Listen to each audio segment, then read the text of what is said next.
To all of you. I'm grateful to be back in front of this audience. Once again, thanks to NEOMED and Project ECHO for creating this community, which is sure to result in improved outcomes. For those of you I've not had the pleasure of meeting last week, I'm Dr. Mike Canales. I'm a proud caregiver at St. Vincent Charity Medical Center, where I specialize in conditions affecting the lower extremities. By the nature of my work, diabetes has become a considerable part of my practice. And for this audience, Project ECHO has created this community as a resource to reduce as much professional isolation as possible. And I hope that I can help reduce some of it along the way as well.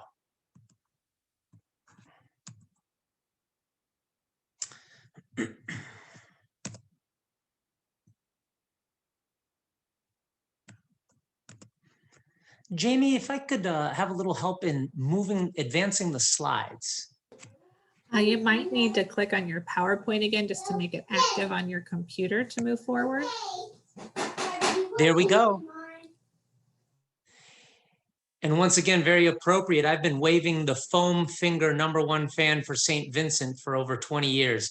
It's really a brilliant place to train and a magnificent place to practice, because we're a mission-driven hospital. So we've had the unique, fulfilling, and at times very challenging experience of providing care to the poorest and most ill people of Cleveland. And we are very thankful for that glimpse into the human experience. And as hard as it can be at times, I say this sincerely, the rewards are nothing short of spiritually fulfilling. St. Vincent is Cleveland's only faith-based hospital, and it's essential to not only the city's health, but to the city's sense of community. And we're really matchless in how we weave spirituality into healing, and we're really proud of that. Not only do we care for the underserved, but St. Vincent also has renowned, high quality and contemporary care in very strong clinical focused areas, such as the Spine and Orthopedic Institute, which I belong to, the Center for Bariatric Surgery, Behavioral Health, and Rosary Hall and Addiction Services, along with primary care and graduate medical education. To put it simply, the foot and ankle service at our hospital manages anything below the knee. And we have a dedicated and driven group of residents who cover the emergency room and inpatients 24 hours a day, all year long.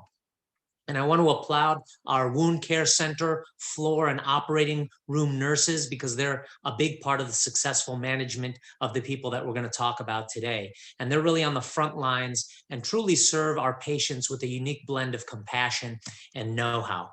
So we take care of everything from ingrown toenails to nails that go through a foot, to intramedullary nails, and everything in between. So we're really a comprehensive foot and ankle service.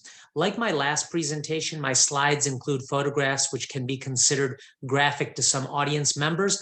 Nevertheless, pictures can be so effective as teaching tools, and that is why I use them.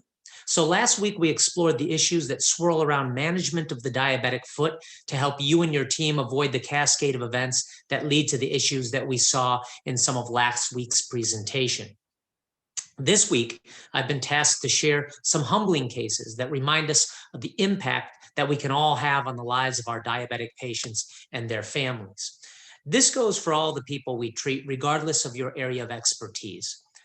We can provide potentially life-altering care to our patients. And in my practice, I see a lot of people with diabetes during the final years of their lives. And we know from our own experiences, and it's also cataloged in the literature, that diabetics fear amputations oftentimes more than they fear death itself. Now, amputation is one of the oldest mentioned surgical procedures in history. It was mentioned by Hammurabi in the Babylonian Code from 1700 BCE. And if you haven't seen these statistics, you've likely seen similar numbers that are just as staggering. So as far as non-traumatic amputations go, many providers treating these challenging diabetic people with long-standing wounds or multiple infections, they get frustrated. And when these providers throw their hands up and they don't know what else to do, they take this, the path of least resistance, which in the case of diabetics, the path of least resistance often equates to cutting the leg off one of the patients we're discussing this afternoon. After all, the healing potential is usually higher as we get closer to the heart and away from the small vessels of the extremities, which have likely been damaged by their diabetes. So in essence, we're slaying the dragon by cutting its head off. But we must ask ourselves, what are the physiologic and emotional consequences of these lower limb amputations? For some of our patients, amputations can create emotions of isolation. There are religious implications. The patients are depressed. They have very real anxiety over their medical expenses. They wonder if they'll ever return to their lives again. Some of them fear that an amputation could happen on their other leg, and their self-worth starts to plummet. Now, endovascular intervention has possibly allowed us to save more limbs, although this is not scientifically proven. As we are getting more and more technology to open up more patients for limb salvage, we're also seeing this, which some would call abuse. 8 endovascular interventions in this right lower extremity that goes on to a below-the-knee amputation. And that's the dilemma. You can see stents up and stents down, and what was the cost of all of this?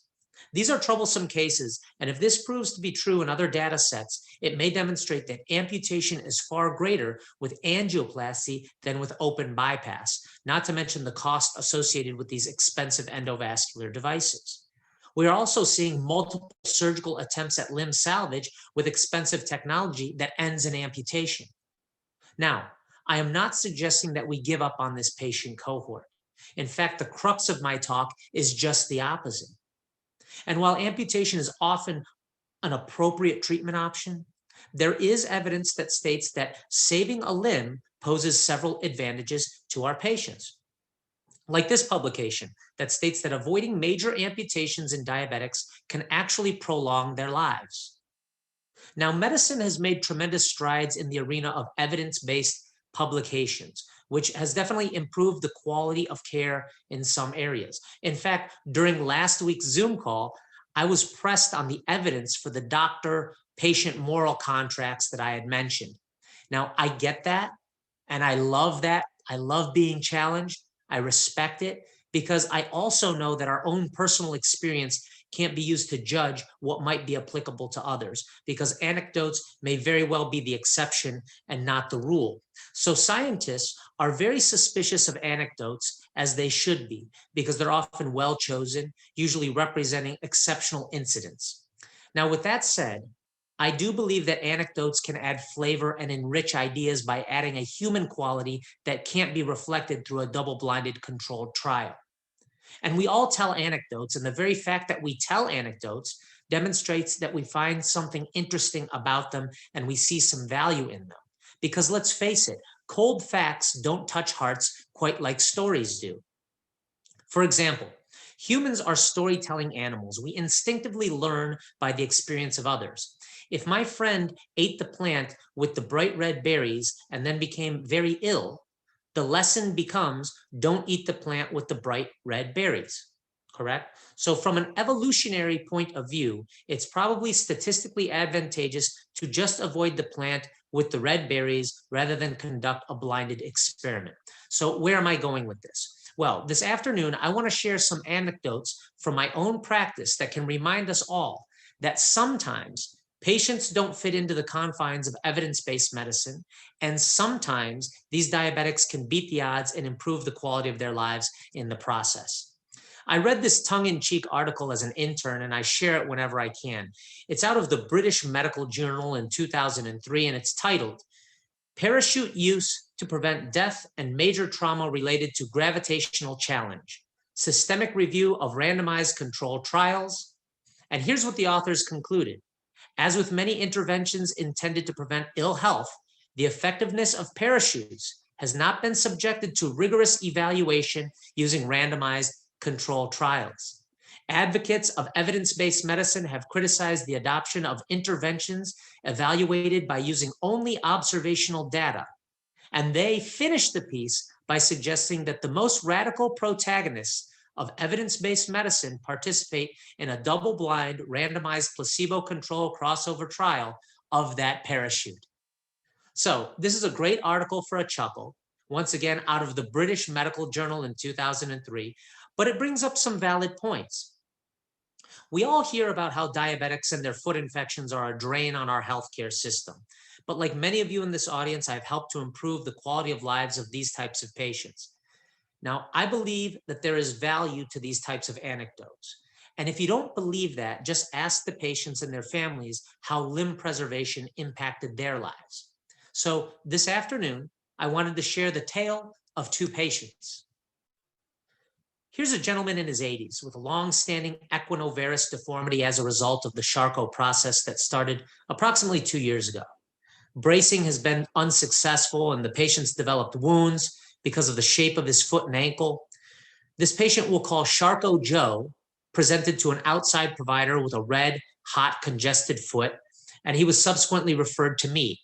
Now, I don't think that anyone would question that a below-the-knee amputation would be an acceptable option for this diabetic with Charcot who's in his 80s. So the day he was referred to me, I brought him to the operating room for an emergent incision and drainage with a bone culture and bone biopsy of his cuboid and fourth and fifth metatarsal bases, which all grew out bacteria.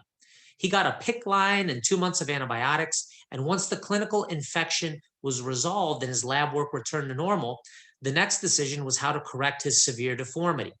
So we elected to move forward with a technique that we've got a growing series of, which is the use of the patient's own fibula as an intramedullary autograft, like you see here, to fuse the tibia to the calcaneus. We believe this technique affords the patient better incorporation and formation of a union or a fibrous union, and there's less implantation of metallic hardware, and less metallic hardware in this cohort can possibly be very advantageous. And these are the fluoroscopic images from the case. And we stabilized it with a circular external fixator and got the lateral wound to heal. Remember, this is how he came to us. And this is what he looks like 6 months after his initial presentation. And more important than his x-rays is how he walks at 6 months after being placed in a Crow device.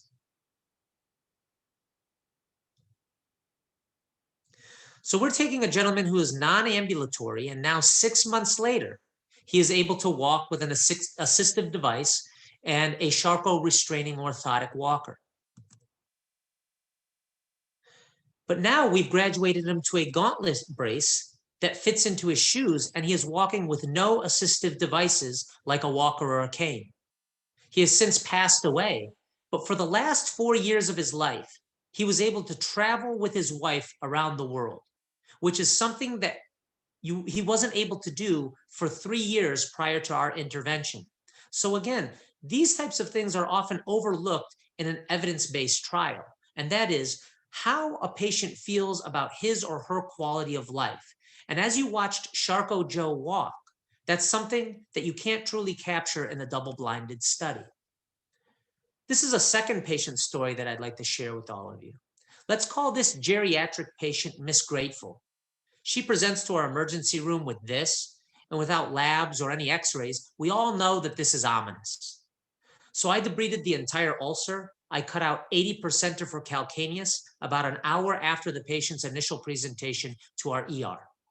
As you see here, I packed the dead space with betadine-soaked iodoform to detoxify the wound bed. Naturally, she and her family wished to avoid a below-the-knee amputation, which was certainly a realistic option. She underwent endovascular intervention, and you can see her progress over a 7-month period. And after 1 year of wound care, we finally achieved a closed foot situation. Up to this point, she had a total of 7 trips to the operating room, 2 courses of long-term IV antibiotics, 1 bout of C. difficile, and at 1 year after her initial presentation, I had to take her to surgery again for a tibialis anterior tendon transfer to reduce the deformity that she had developed in order to get the foot straight and braceable. I did the tendon transfer and held it there with pins and plaster for 8 weeks. And I think that we can all agree that the foot is in much better position. And this is pretty much what she looks like today. And this was a success story. But this was at a tremendous cost, effort, and medical legal risk for a quote-unquote limb salvage. Again, I've read all the articles that have stated how bad calcanectomies or cutting out a majority of the heel bone can be, but in this case, this patient's quality of life was enhanced by our limb salvage effort. And 10 years later, again, 10 years later, she shows us how she's able to walk. Now, she's mainly a home ambulator, but she's proud of her ability to walk and that independence, and she couldn't be happier. Now, I'm going to spare you guys the interview that she granted me with her permission to show, but I directly asked her a few months back, was it all worth it? All the surgery, all the hospitalizations, the PICC lines, the diarrhea, the pain, the doctor's appointments. And she said, yes, yes, yes. It was all worth it. And if she could do it again, she would. So again, I know that anecdotes are often frowned upon in medicine, but these patients and some of the patients I mentioned last week who've benefited from patient-doctor compliance contracts are not solely a number on a chart of a double-blinded study. They're not a point on a graph in a randomized controlled trial. These are real people that I've shared a unique relationship with, and I don't take that role lightly. And I know that nobody in this audience takes that role lightly either. So by the very nature of limb preservation, there are a number of philosophical questions that are posed, such as, are we doing the right thing with these heroic efforts when we take on the challenge of limb salvage? Because despite all the money and research that's spent on diabetes, currently there are no good studies looking at these patients prospectively or comparatively to determine who is optimal for salvage as far as quality of life and functioning of the limb. Here's another question to think about. There is no doubt people with recurrent infections, poor nutrition, protracted wounds, and multiple hospitalizations pay a systemic price. But what is that price? And because amputation is such a measurable endpoint, it's often designated a failure. We've all been conditioned to view proximal amputations with disenchantment and fear, but is that really fair? Allow me to share some practical pearls that you can start applying the next time you encounter a diabetic who is facing a limb preservation versus amputation predicament. And possibly these thoughts and things to consider will help you navigate or help your patient navigate their way through better serving them. So when confronted with this dilemma of choosing between salvage, function, and amputation, one philosophy is to stop solely looking at the leg and start looking at the life of the patient. Approximately 65% of patients who undergo a below-the-knee amputation will ambulate with a prosthesis. Only 33% of patients who undergo an above-the-knee amputation will ambulate with a prosthesis. Why? Well, that goes back to increased energy needed for ambulation with an above-the-knee amputation versus a below-the-knee amputation. There are some critical issues to consider, such as, does the patient have intractable pain in the limb? Can the patient ambulate? Does the patient have the cardiovascular reserve to walk with a prosthesis? Is the foot even reconstructible? Is the foot even braceable? Is there a potential for revascularization? Could we potentially eradicate an infection with an amputation? If there's an infection that's already present, can we prevent a life-threatening infection with fulminant sepsis by amputating the limb? So we still need to answer these questions. What are our goals? Is it enough to save the leg, or should it be functional? Do we want the patient out of pain, or do we want to just simply heal an ulcer? Should we simply ask patients about their lives subjectively and say, what do you think of your quality of life? Do we need to make a non-ambulatory patient ambulatory? Or should we just focus on saving somebody's life? Now, I don't know, and that's what makes these situations so very difficult to manage. The case against length is really the case for function. The foot has 28 to 32 bones and is an organ of weight bearing that puts the soft tissue in the right place. It adjusts to uneven terrain, okay? So an amputation now goes from roughly 30 bones to now 1 or 2 bones that were not made to adjust and designed for uneven terrain. So that's something to keep in mind. Now, there have been some breakthroughs in bionic prostheses to generate power at the level of the ankle, and that may change the way that we view amputation. But until then, some patients really deserve an amputation sooner. Like I said earlier, approximately 65% of patients who undergo a below-the-knee amputation will ambulate with a prosthetic, but only 33% of patients who undergo an above-the-knee amputation will ambulate with a prosthesis. So a well-done BKA should not be viewed as a failure in patients that we're talking about this afternoon. In fact, a well-done below-knee amputation can be viewed as the first step in a patient's rehabilitation and recovery. We need to talk to our patients to find out what really matters to them. And we know from experience in the literature on diabetic patients tells us that they fear amputation more than death itself. And this requires a lot of time talking to patients and their family members. We certainly can't confuse length, life, and living. They're very, very different entities. In select patients, an amputation may permit faster rehabilitation. An amputation may maintain, if not improve, their quality of life. An amputation may eradicate chronic sources of infection. So in my final moments, ultimately, we need to talk to our patients. I know that we're not necessarily paid for counseling, but I hear it all the time. I only have 5 minutes per patient, or I only have 4 minutes per patient. I can only dedicate 3 minutes to my patients. At this rate, I fear that I'm going to hear them say one day, I don't have any minutes for my patients. So if talking to patients isn't practical, then these are probably not the patients that you should be treating. Remember that an amputation can be a way forward for people. We need to listen to the patient and not simply meet the challenge of limb salvage and save a limb, but harm a patient. So over the last 2 presentations, I hope I've given you a realistic and thoughtful perspective of diabetic limb preservation and remind all of you who treat these people. We spend a lot of time with these individuals in the last few years of their lives. And it's humbling to know that as healthcare providers, we can provide services that have the ability to improve the quality of lives of these patients and their family members. So at times, I know that the diabetes epidemic can make us feel like this young, determined sumo wrestler up against the Goliath.